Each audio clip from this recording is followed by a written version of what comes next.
one of the things that I always grew up with was this idea that you kind of judge places on some of the foods that they made. And as a kid, we traveled a lot, and so one of the ways that you would, judge a truck stop restaurant was by its hash browns. Now, of course, I've stopped eating white potatoes, and so I've switched over to sweet potatoes. So we're going to make sweet potato hash browns today. Now for this recipe, we're going to use oat flour, which we're going to go ahead and make ourselves using some oats that we already have. One thing I'll say is I just went ahead and, for less than $1, I got a little hand grater. And that was necessary for the sweet potatoes because they're kind of too, I guess it's too fibrous in a way to shred well in the electric processor. And so, it just wouldn't really grate up. And so I went ahead and got one of those. And be careful when using a hand grater like this, right? Especially when it gets to, whatever it is you're grating gets to smaller bits, because you don't want to cut your fingers. Need 2 eggs.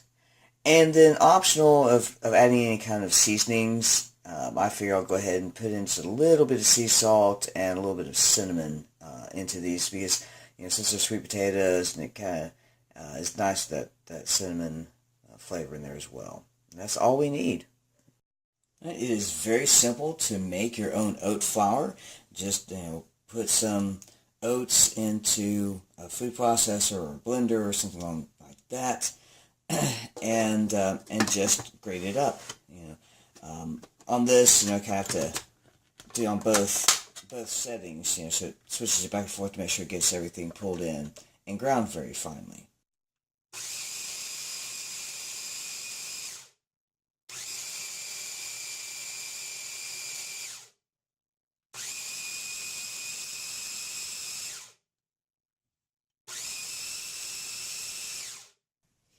And you can kind of tell when the sound gets a lot louder and higher pitched that is pretty much to where you want. There we go. Alright. Pull that off. And see how pretty finely ground that is. Right, so let's toss our sweet potatoes into our mixing bowl here. And it's actually been in the fridge for a little bit, because you gotta make sure that you get a lot of moisture, extra moisture out of there. I'm going to put in 2 eggs that I have beaten.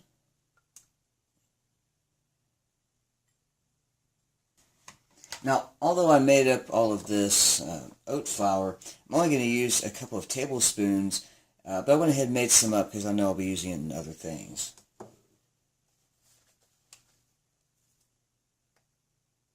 our 1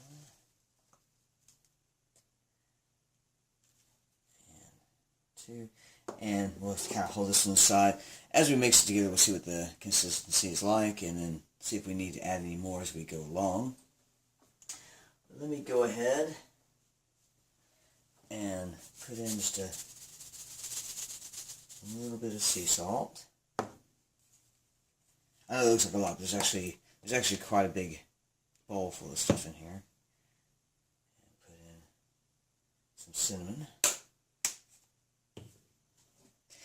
And then we will get this all mixed up. Come to think of it, I just realized that the recipe I was kind of looking at where someone was only used 2 tablespoons of flour, and they were using white flour at that, but they were actually probably making about half the amount that I am, so I better go ahead and put 2 more in there. Now I may not actually form these into patties because I'm not going to fry them. I'm going to bake them, so I can actually just pour it up as one large bit.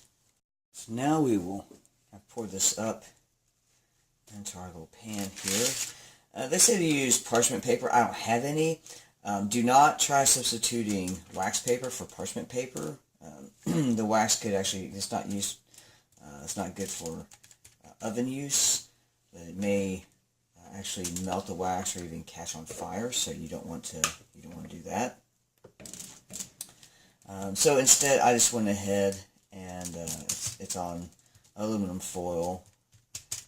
Man, I could just maybe spray the pan itself. I just sometimes find it easier with having something like foil or whatever it could be, that when there's a little edge, just in case it's not sticking in the pan, you can always just sort of pull up on whatever that paper is to sort of dislodge it from a pan. Doesn't always work, especially when it's aluminum foil, because it might just tear. But we're just going to fill this little pan up. Now, if you notice, there are some white-skinned in here, and what it turns out is apparently with all of my the sweet potatoes that I had, there's apparently a yam in there as well, which is fine. It was a little surprising to. It's been a while since I've run across a yam. I'm preheating the oven to 400 degrees, and then just even all of this out here, and we'll actually bake it for.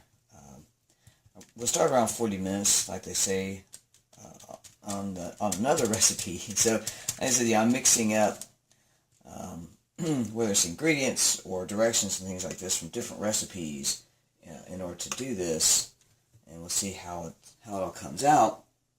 And so, the one that was baking it, they were doing it with sort of like pre-made, frozen white potatoes. And so, of course, I'm making that substitution with sweet potatoes, and then baking it instead of frying.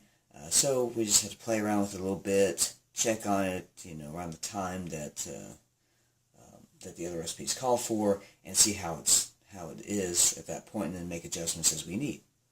All right, so this is ready to go into our preheated oven.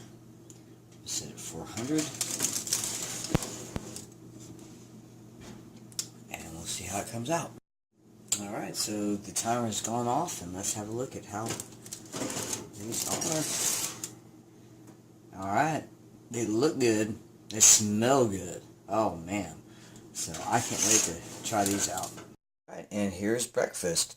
So I will say that, I didn't use much salt or anything, while baking it, and so I kind of believe in adding stuff, when you can, to recipes after they've cooked, because, especially if you're making stuff for others, you never know what they might like or not like, and so I've kind of found it easier, to make something that does maybe start off sort of bland like this did, and then seasoning it to taste for myself afterwards, and that way, if anyone else were to have this as well, since they might not like what I exactly put in it, or the amounts, that they could then adjust it for themselves as well. So something to kind of think about, especially if you are cooking for more than just you. Alright, well, enjoy.